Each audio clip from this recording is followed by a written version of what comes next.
NMAX B1 2018. Refresh lang natin.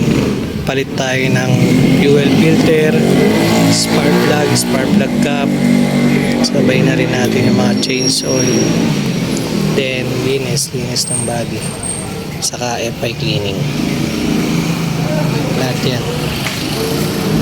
Refresh lang natin para pagka nagkaroon ng biyahe, nakakondisyon na tayo.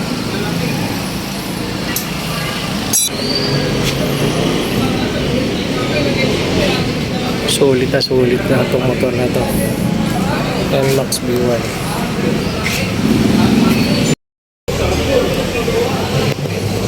Yan yung lilinisin, throttle body.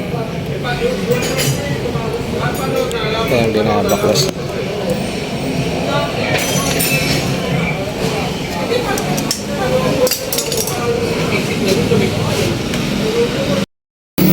Ito na yung throttle body na. Nasa